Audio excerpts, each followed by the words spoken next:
Alright, as I said po kanina, nung nag-start po ako, meron po tayong mga ilang leaders na interview. Ngayon, I'm so honored and so blessed kasi yung dating nakikita ko lang, yung naririnig ko lang yung boses, napapanood ko lang, ay yung kasama ko na.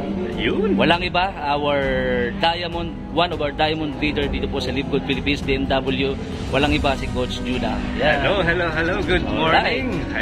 So, Coach, kwento mo naman, ano ba ang journey natin sa Live Good? Simple lang naman ang journey ko dito sa Live Good. Ito sa siguro yung the best na nangyari sa buhay ko. Kasi, although hindi man ito perfecto, pero yung mag-diamond ka habang nasa loob ng kulungan is one of the best happened to me, diba?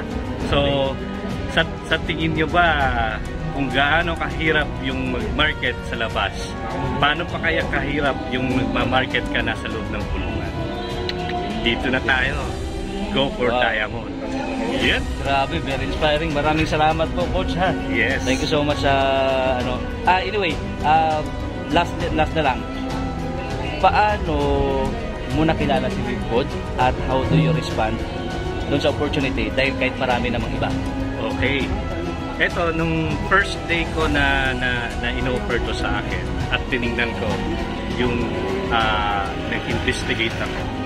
Ito na yung hinahanap ko, ito na yung kumpanya na iniisip ko na dapat mayroon yung kumpanya dito sa Pilipinas. And I was actually thinking na magtayo ng sariling kumpanya. Pero ito na si Live Good, parang lumabas na lang siya. Then one thing lang yung sinabi ko, maraming iiyak na MLM company dito sa Live Good. And it is happening now. Even yung prediction ko na magkakaroon ng office, hindi lalabas ng taon na to, nangyayari na rin. Wow! So, grabe, nung nakita ko si Live Good, I am bronze in 1 day, silver in 5 days, diamond in 5 months. Ano ba yan partida, nasa loob ako ng kulungan.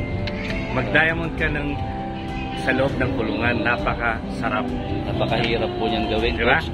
So, thanks for your inspiring story. At maging ako ay sobrang namangha at na-challenge pa ng gusto na nandito nga ako sa laya eh. Ano pa bang reason ko para hindi ito magawa? Alam mo siguro yung naging Coach, yung naging kumbaga na-inspire yung mga tao ko.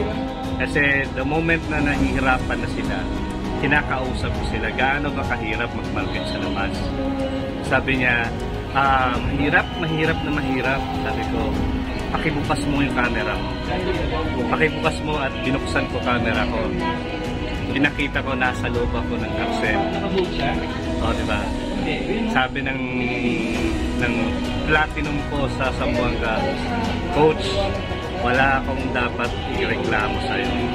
At umiyak pa yun. Ngayon, go for diamond tayo. Wow! Diba? Kahit ako, kinikilabutan ako sa kwento mo.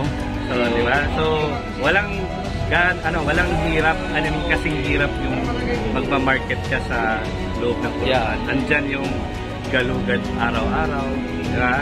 Nagginagalugan kayo para kunin yung mga bawal sa loob ng karsel. Tapos, here I come, nag-diamond ako sa loob. Diba?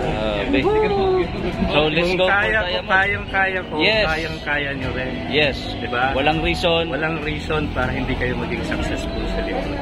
This is one of yung proof na everything is kayang mangyari sa buhay ko. Diba? Yep. Dagdagan mo lang ng sipag, tiyaga at paniniwala sa Panginoon. Amen. Ayan. Now, let's go for diamond. No excuses. Yes. Okay? Ano man ang excuses mo, hindi pwede yan. Salamat, Coach. Okay. Thank you.